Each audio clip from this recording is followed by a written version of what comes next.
Ya, selamat malam semuanya. Selamat bergabung di PWJ pada malam hari ini. Kita awali PWJ pada bulan Februari ya, karena bulan Januari eh, terlalu padat acaranya, jadi kita alihkan ke PWJ pertamanya di bulan Februari. Dan kali ini apa namanya akan dibawakan oleh Pendeta Muda Nicholas. Eh, Sebelum kita mulai, mari kita berdoa terlebih dahulu. Mari kita berdoa. Tuhan Allah Bapa kami dalam surga, puji bersyukur kami panjatkan Tuhan karena kami dapat berkumpul di dalam PWJ pada malam hari ini. Kiranya Tuhan memberkati pendeta muda Nicholas yang akan menyampaikannya. Biarlah Tuhan apa yang disampaikannya dapat kami terapkan, kami dapat mencernanya, dapat kami ikuti dengan baik Tuhan. Kiranya Tuhan berkati pendeta muda Nicholas ini Tuhan. Kami berdoa juga untuk jemaat-jemaat yang akan ikut serta juga dapat mengikutinya. Terima kasih Tuhan, semuanya ini kami serahkan hanya ke dalam tangan-Mu saja kami berdoa dan mengucap syukur. Amin. Ya, kita persilahkan untuk pendeta muda Nicholas untuk menyampaikannya. Terima kasih.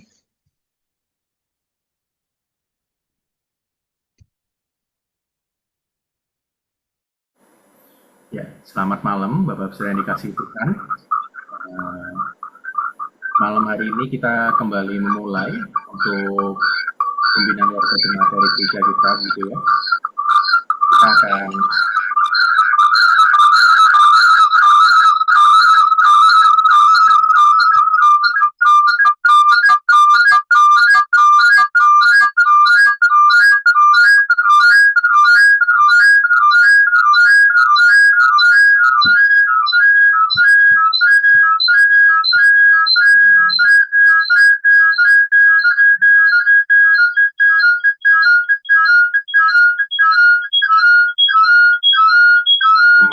Bapak Ibu ada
suara saya jelas Bapak Ibu?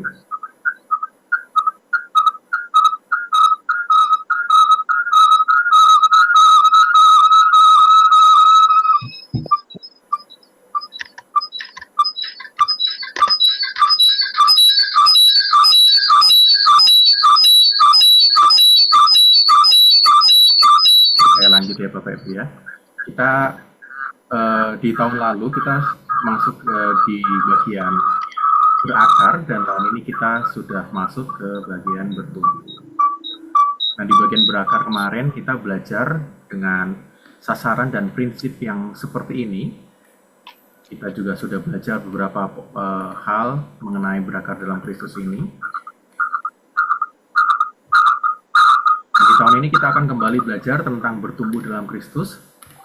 Saya yakin Bapak Ibu pasti menyadari bahwa kita sudah pernah masuk tentang bagian bertumbuh ini, tapi kita akan mengulanginya kembali supaya harapannya kita semakin mengerti dan memahami apa yang harus kita lakukan supaya sebagai orang-orang percaya kita bisa terus tetap bertumbuh di dalam Kristus. Nah, hari ini secara khusus kita akan belajar mengenai arah pertumbuhan. Kemanakah arah kita bertumbuh, bagaimanakah supaya kita bisa bertumbuh itu, kita akan belajar bersama-sama. Kita akan membukanya dengan belajar dari Kolose pasal yang kedua, ayat 6-7. Boleh minta tolong satu orang untuk membacakannya bagi kita semua. Sudah tercantum di layar, Kolose pasal 2, ayat 6 sampai yang ke-7. Boleh minta satu orang untuk bantu membacakan bagi kita semua?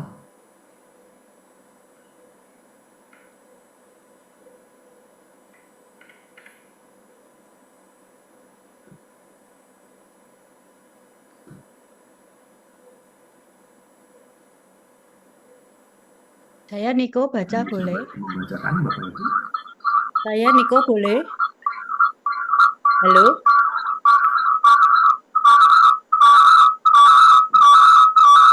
Saya boleh baca Niko?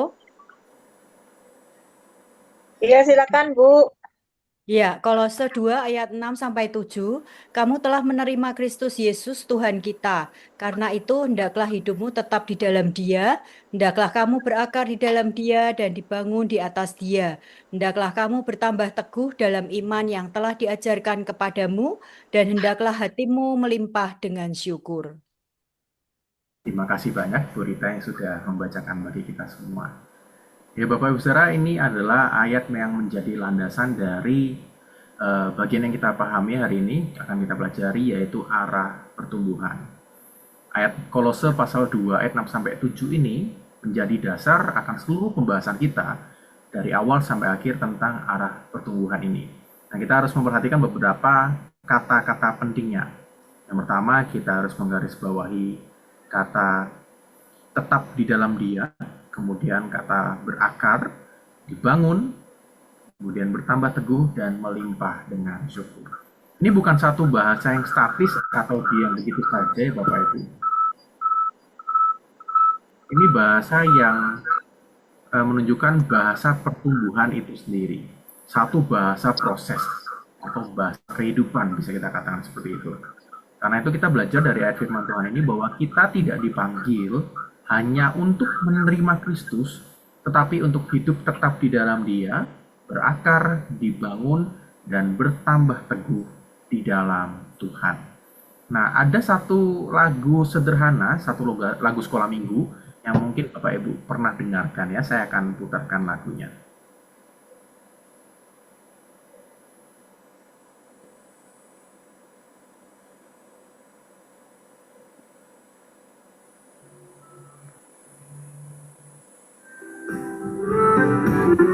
Saya luar dalam atas bawah selalu gembira.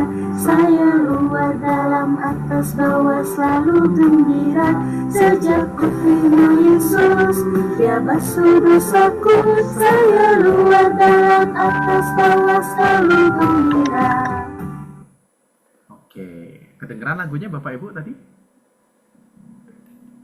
Ini satu lagu yang mungkin kita pernah dengarkan gitu ya, satu lagu sekolah minggu.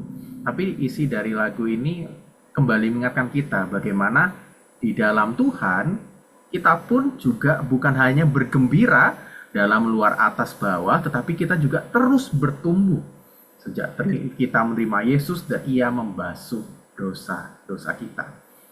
Nah, makanya hari ini kita akan sama-sama belajar tentang arah pertumbuhan ini. Melalui lagu tadi yang sangat sederhana, kita belajar bagaimana di dalam Tuhan pun kita juga harus bertumbuh secara menyeluruh ke dalam kehidupan batin kita, keluar ke dalam relasi yang kita lakukan maupun pelayanan kita, ke atas hubungan kita dengan Tuhan maupun ke bawah bagaimana kita juga punya kerendahan hati dan kesediaan untuk melayani Tuhan. Karena pertumbuhan sejati itu tidak hanya kelihatan di luarnya saja Bapak Saudara, tapi juga menyentuh seluruh area kehidupan. Nah, kita akan belajar mengenai arah pertumbuhan ini tentang 3 bagian secara khusus. Yang pertama tentang rancangan pertumbuhan, yang kedua tentang bidang pertumbuhan, dan yang ketiga tentang dasar dan proses pertumbuhan. Nah, kita akan belajar pertama secara khusus tentang rancangan pertumbuhan. Untuk memahami arah pertumbuhan, kita harus kembali dulu kepada apa sih yang menjadi rancangan Tuhan di dalam pertumbuhan kita sebagai orang-orang percaya. Nah, kita akan belajar yang pertama tentang rancangan Tuhan dalam penciptaan. Saya akan membacakan Kejadian pasal 1 ayat 26 sampai ayat 27 yang sudah tertayang di layar juga ya Bapak Saudara. Berfirmanlah Allah, baiklah kita menjadikan manusia menurut gambar dan rupa kita. Ya, maka Allah menciptakan manusia itu menurut gambarnya. Menurut gambar Allah diciptakannya dia, laki-laki dan perempuan diciptakannya mereka. Firman Tuhan berkata bahwa kita manusia itu diciptakan segambar dan serupa dengan Tuhan. Artinya apa, Bapak Saudara? Sejak awal manusia itu dirancang untuk mencerminkan siapa Allah itu. Sejak awal manusia diciptakan dengan keberadaan yang mencerminkan siapa sang penciptanya.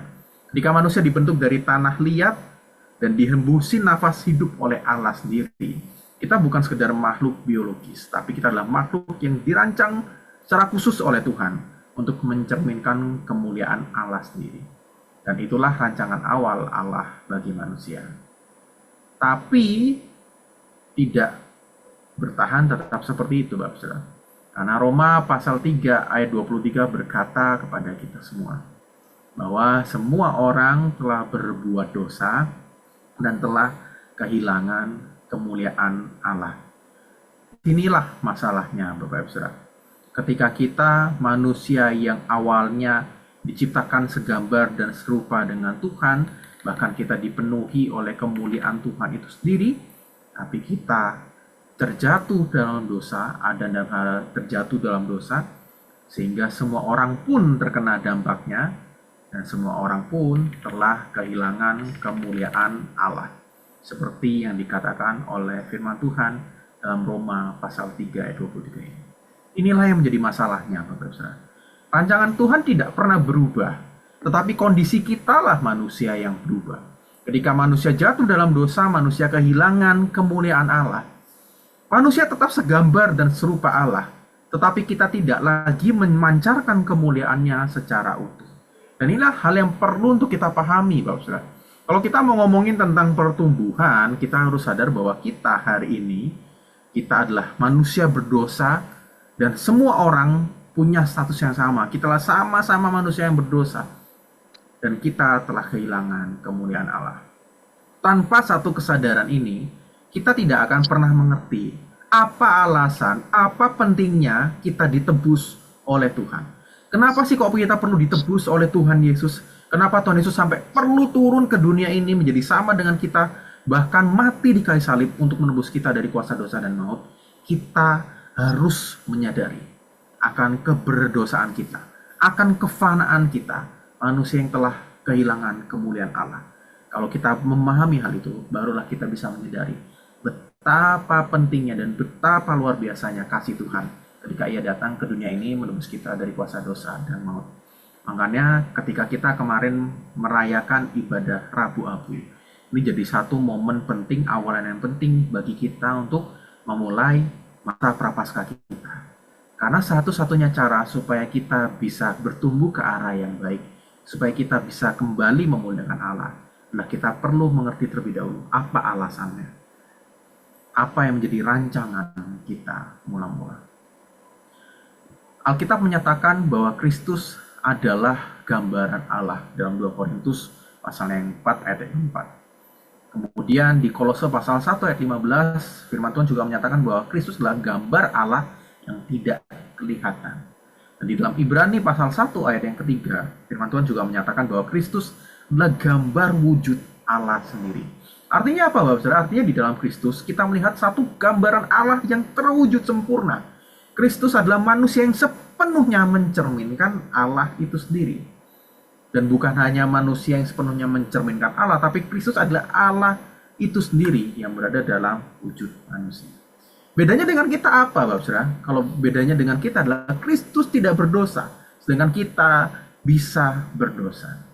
Jadi kalau kita pengen tahu seperti apa manusia yang benar-benar segambar dan serupa dengan Allah, kita harus melihat kepada Kristus itu sendiri. Karena Kristus adalah standar kerupaan.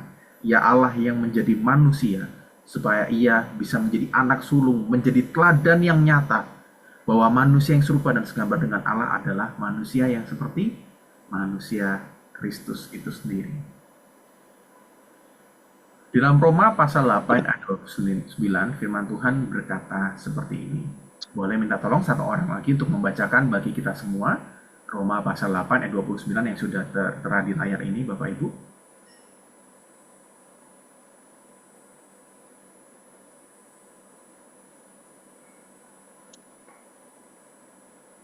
Boleh minta tolong satu orang untuk bantu membacakannya.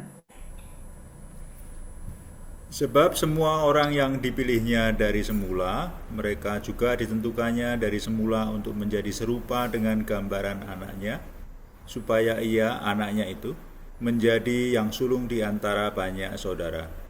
Roma 8 ayat 29. Terima kasih Pak Anton yang sudah bantu membacakan. Firman Tuhan ini mengatakan kepada kita bahwa kita ditentukan untuk menjadi serupa dengan gambaran anaknya sendiri. Rancangan Tuhan bagi semua orang percaya adalah supaya kita menjadi segambar dengan diri Tuhan sendiri, sebagaimana yang sudah terwujud dalam pribadi Kristus itu. Dan itulah yang menjadi arah pertumbuhan kita, anak-anak Tuhan. Max Lucado dalam bukunya Just Like Jesus menyatakan seperti ini, Bapak Saudara. Tuhan itu mengasihi kita apa adanya, tapi Dia tidak membiarkan kita seadanya. Dia akan mengubah kita menjadi seperti Kristus. Ya, Tuhan mengasihi kita di dalam keadaan kita yang sekarang, di dalam keburukan kita, di dalam kejelekan kita, di dalam keberdosaan kita. Tuhan mengasihi kita bahkan di dalam titik terendah kehidupan kita. Tapi Tuhan tidak berhenti di sana. Dia nggak membiarkan kita dengan apa adanya seperti itu. Tapi Dia akan mengubahkan kita dalam versi kita yang terbaik, sehingga kita hari lepas hari menjadi sama, semakin serupa seperti Kristus sendiri. Kata kuncinya satu, Bapak Saudara, serupa. Rancangan Tuhan di dalam penciptaan supaya kita serupa dengan Tuhan. Dan rancangan Tuhan di dalam Kristus supaya kita menjadi serupa dengan Kristus. Rancangan Tuhan di dalam diri orang percaya supaya kita menjadi serupa dengan Kristus itu sendiri. Artinya arah pertumbuhan kita sangat jelas. Kita semakin hari semakin diubahkan supaya kita semakin serupa dengan Kristus. Bukan supaya kita semakin sibuk, bukan supaya kita semakin terkenal, bukan supaya kita semakin aktif, tapi supaya kita semakin mirip Kristus. Kalau pertumbuhan di dalam Tuhan itu adalah satu perlombaan, Bapak Ibu, maka pemenangnya adalah orang yang paling serupa, paling segar. Setelah rancangan pertumbuhan, kita pertumbuhan. Bidang pertumbuhan itu adalah area-area yang harus dipenuhi, adalah hal-hal yang perlu dipenuhi supaya pertumbuhan kita bisa terus meningkat. Sama seperti bayi yang membutuhkan susu, lalu bertumbuh dan membutuhkan makanan keras. Begitu juga secara rohani, kita pun juga memerlukan area-area atau memerlukan hal-hal yang harus dipenuhi supaya pertumbuhan itu bisa terus meningkat. Efesus 4 ayat 15 berkata seperti ini. Dengan teguh berpegang pada kebenaran di dalam kasih, kita bertumbuh di dalam segala hal ke arah Dia, Kristus yang adalah kepala. Kalau kita baca secara khusus, Bapak Saudara, dalam Efesus pasal 4 ayat 11 sampai 15 ini, saya tidak akan membacakannya semua, tapi kita bisa memperhatikannya di slide ya Bapak Ibu. Efesus pasal 4 ayat 11 sampai 15. Nah, kalau Bapak Ibu perhatikan beberapa bagian yang diwarnain merah, biru, dan hijau ini, kita bisa melihat bagaimana Efesus pasal 4 ayat 11 sampai 15 ini menunjukkan ada 3 bidang utama pertumbuhan yang harus dipenuhi supaya kita hari lepas hari bisa semakin bertumbuh, semakin serupa dengan Kristus. Yang pertama, memperlengkapi orang-orang kudus bagi pekerjaan pelayanan, bagi pembangunan tubuh Kristus. Yang kedua, supaya kita mencapai kesatuan iman dan pengetahuan yang benar tentang anak Allah, kedewasaan penuh dan tingkat pertumbuhan yang sesuai dengan kepenuhan Kristus. Kemudian supaya kita yang diombang-ambingkan oleh rupa-rupa angin pengajaran ini, oleh permainan palsu manusia dalam kelicikan mereka yang menyesatkan, tidak terus-menerus diombang-ambingkan dalam hal itu, melainkan kita dapat teguh berpegang kepada kebenaran di dalam kasih kita kepada Tuhan. Jadi ada 3 bidang utama yang kita harus bertumbuh di dalamnya. Yang pertama adalah pemahaman pengajaran, yang kedua kedewasaan karakter, dan yang ketiga adalah di dalam pekerjaan pelayanan. Nah, kita akan belajar tentang bidang yang pertama dulu, Bapak Saudara, tentang pemahaman pengajaran itu sendiri. Nah, ketika kita belajar tentang pemahaman pengajaran, kita harus mempertanyakan beberapa pertanyaan ini ke dalam diri kita. Yang pertama adalah, apakah saya sungguh-sungguh memperjuangkan pertumbuhan saya dalam, yang pertama, mengenal pribadi dan karya Tuhan itu sendiri. Kemudian pertanyaan yang kedua, apakah saya sungguh-sungguh memperjuangkan pertumbuhan saya dalam membaca dan mempelajari Alkitab. Dan yang ketiga adalah, apakah saya sungguh-sungguh memperjuangkan pertumbuhan saya dalam memahami pokok-pokok pengajaran iman Kristen. Ini bukan soal berapa banyak ayat yang kita tahu, bukan soal berapa banyak ayat yang kita bisa hafalkan, tapi ini soal tentang apakah kita terus bertumbuh di dalam pengenalan akan Tuhan. Karena tanpa pengajaran yang benar, kita akan mudah diombang-ambingkan oleh berbagai ajaran-ajaran palsu tadi. Atau kalau yang kata Ibrani tadi, Bapak Saudara, Efesus 4 ayat 11 tadi, kalau kita tidak memiliki pemahaman yang benar, maka kita akan diombang-ambingkan oleh rupa-rupa angin pengajaran, permainan palsu manusia dalam kelicikan mereka yang menyesatkan. Oleh karena itu, kita harus bertumbuh di dalam pemahaman pengajaran, khususnya di dalam bagaimana kita mengenal pribadi dan karya Tuhan, di dalam kita membaca dan mempelajari Alkitab, dan juga di dalam kita memahami pokok-pokok pengajaran. Yang kedua, selain pemahaman pengajaran, kita juga harus bertumbuh di dalam kedewasaan karakter kita. Iman yang sejati itu selalu terlihat di dalam karakter kita. Nah, di dalam kedewasaan karakter ini, kita juga harus mempertanyakan setidaknya ketiga hal ini, Bapak Saudara. Yang pertama, apakah saya sedang terus memperjuangkan pertumbuhan saya dalam apa? Menjadi pengelola milik Tuhan yang setia. Dan kedua, apakah karakter saya semakin hari semakin serupa dengan Kristus? Atau jangan-jangan selama ini karakter saya malah semakin serupa dengan apa?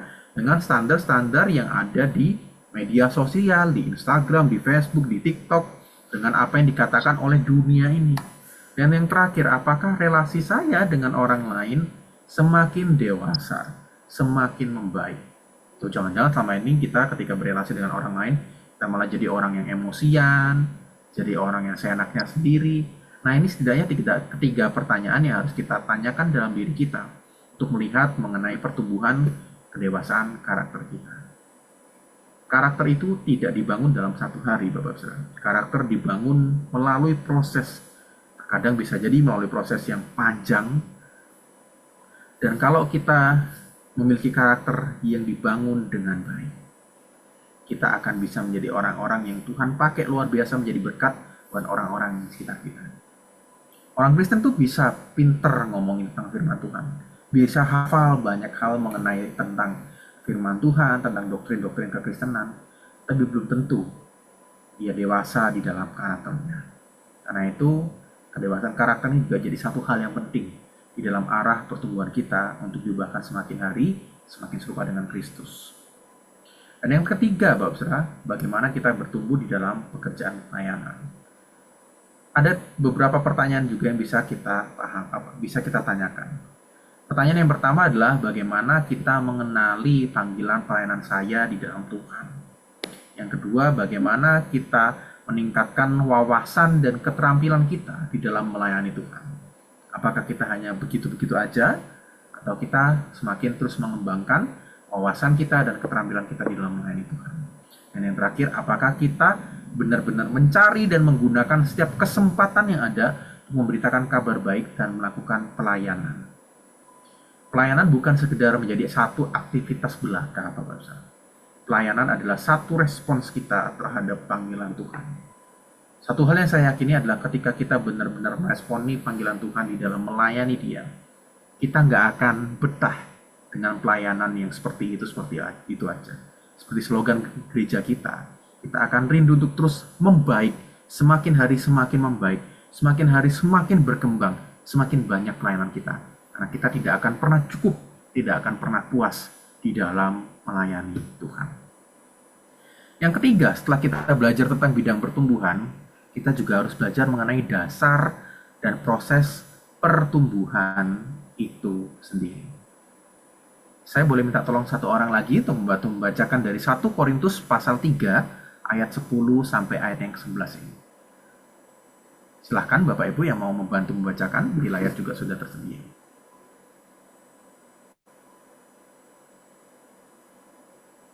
Sesuai dengan kasih karunia Allah yang dianugerahkan kepadaku, aku sebagai seorang ahli bangunan yang cakap, telah meletakkan dasar, dan orang lain membangun terus di atasnya. Tetapi tiap-tiap orang harus memperhatikan bagaimana ia harus membangun di atasnya, karena tidak ada seorang pun yang dapat meletakkan dasar lain daripada dasar yang telah diletakkan, yaitu Yesus Kristus. Terima kasih Pak Theo sudah membacakan. Bapak-Saudara, firman Tuhan berkata dalam 1 Korintus pasal 3 ayat 10 sampai 11 ini, bahwa tidak ada seorang pun yang dapat meletakkan dasar lain daripada dasar yang telah diletakkan, yaitu Yesus Kristus itu sendiri. Jadi dasar pertumbuhan itu cuma ada satu, yaitu Yesus Kristus sendiri. Bagaimana setiap pertumbuhan kita didasarkan, difondasikan dari pribadi dan karya Kristus. Kalau kita bertumbuh tapi kita tidak berakar dalam Kristus, maka pertumbuhan itu bisa salah arah. Makanya saya bersyukur ketika kita menjadi orang-orang Anabaptis Mennonite. Salah satu ciri khas orang Anabaptis Mennonite adalah bagaimana kita harus punya kemuritan yang kuat. Pemuritan dan kemuritan itu berbeda, Bapak Ibu Saudara.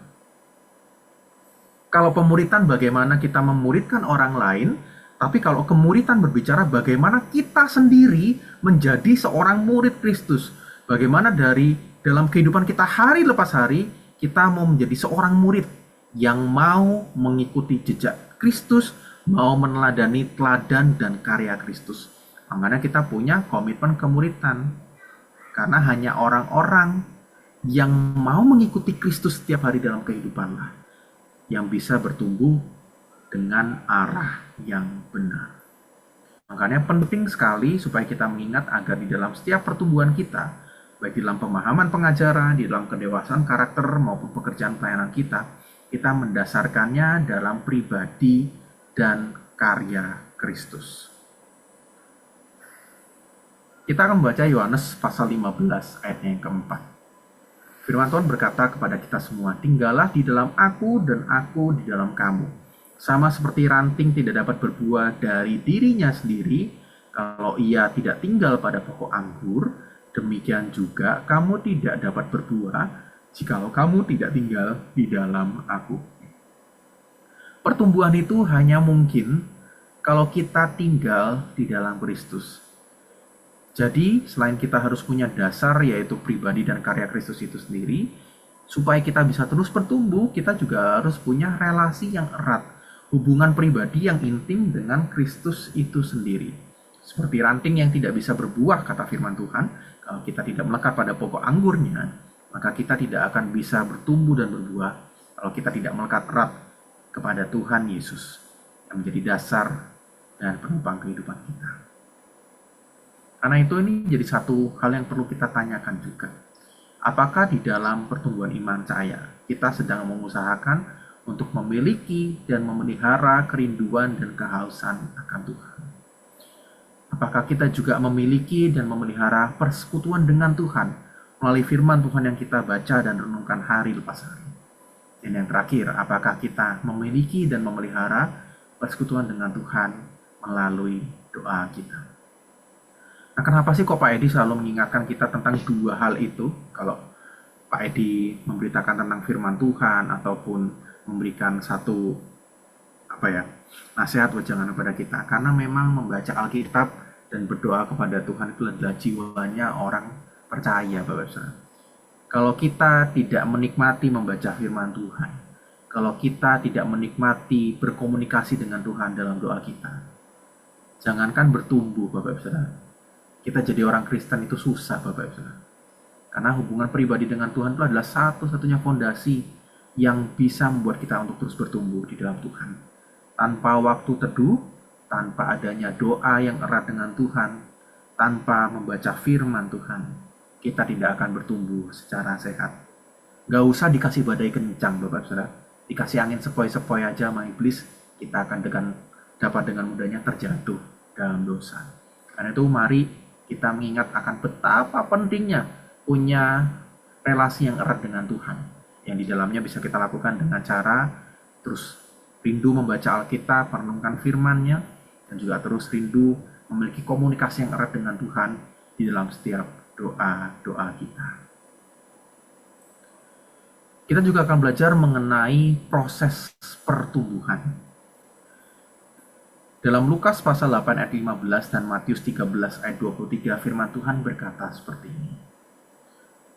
Lukas berbicara kepada kita, yang jatuh di tanah yang baik itu ialah orang yang setelah mendengar firman itu menyimpannya dalam hati yang baik dan mengeluarkan buah dalam ketekunan. Dan Matius pasal 13 ayat 23 juga berbicara kepada kita, ada yang 100 kali lipat, ada yang 60 kali lipat, ada yang 30 kali lipat. Proses pertumbuhan itu sederhana tapi mendalam, Bapak-Saudara. Ketika kita mendengar firman Tuhan, lalu menyimpannya dalam hati, dan itu mengeluarkan buah. Kalau bisa disederhanakan ya, proses pertumbuhan itu bisa disederhanakan menjadi ketiga hal ini. Bagaimana kita memahaminya, setelah kita memahaminya, kita berusaha melakukannya, dan setelah melakukannya, kita menularkannya kepada orang lain. Kalau kita hanya memahami tetapi kita tidak melakukan, maka tidak ada buah, Bapak-Saudara. Tetapi kalau kita melakukan tetapi tidak menularkannya, pertumbuhan itu hanya akan berhenti kepada diri kita sendiri. Dan kita tidak ingin yang seperti itu, Bapak-Saudara. Karena itu yuk mari kita selalu mengecek ke dalam diri kita. Kira-kira apakah kita sudah bertumbuh ke arah yang benar? Kita sudah bertumbuh dengan kecepatan yang tepat. Sama seperti kalau kita mengecek kesehatan kita, Bapak-Saudara. Kalau kita melakukan medical check up, ada orang yang melakukannya per 3 bulanan, triwulan gitu ya, ada yang per 6 bulan, per semester, ataupun juga ada yang tahunan, Bapak-Saudara. Kalau ngomongin masalah kesehatan jasmani, kita kayaknya susah untuk lupa nih Bapak-Ibu. Kita pasti akan terus mengingatnya karena kita tahu betapa pentingnya kesehatan tubuh fisik kita. Tapi bagaimana dengan kesehatan rohani kita, Bapak-Ibu Saudara? Apakah kita sudah benar-benar punya kesadaran untuk terus mengecek kesehatan spiritual kita?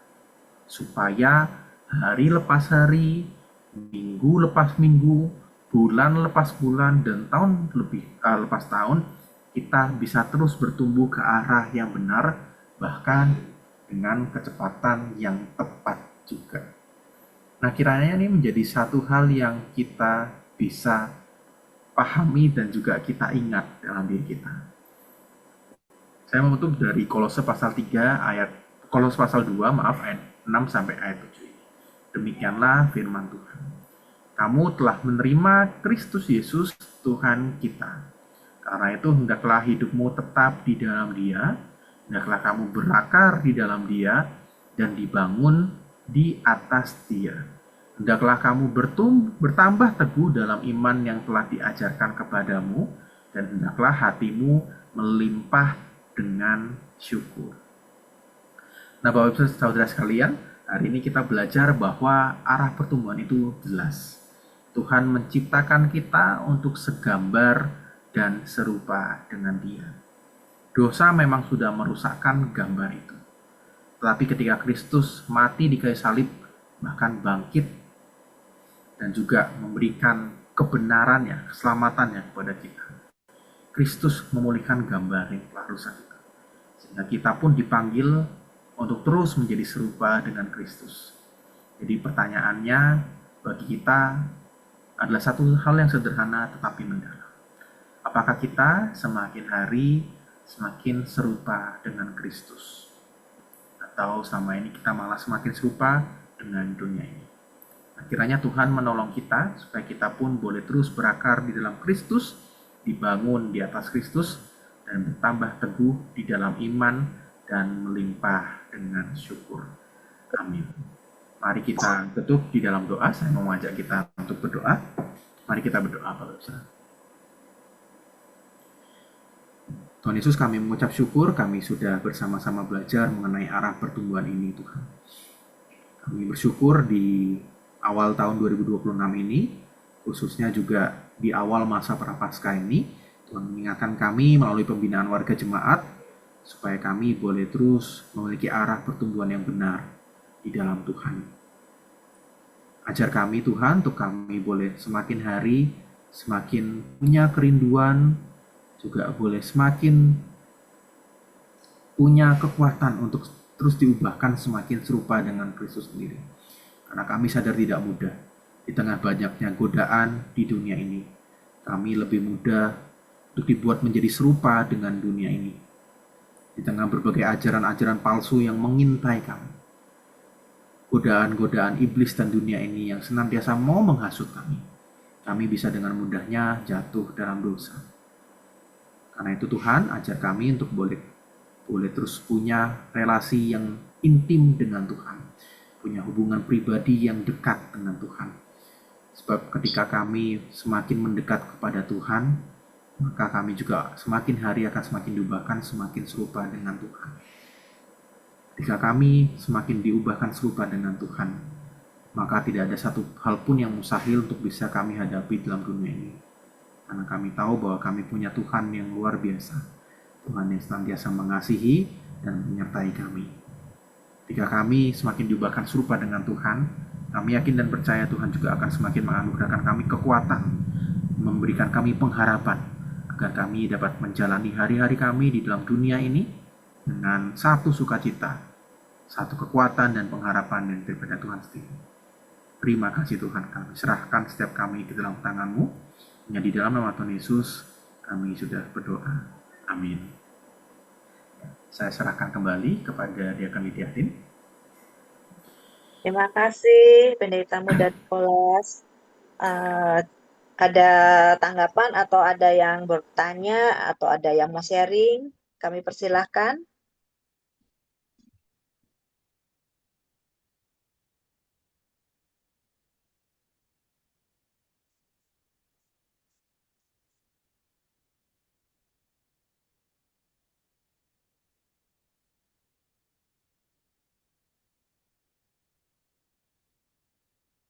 Kelihatannya nggak ada ya. Kalau nggak ada, kita akan tutup pada PWJ pada malam hari ini. Kita minta tolong untuk Pak Penatu Anton untuk tutup dalam doa pada PWJ malam ini. Silakan Pak Anton.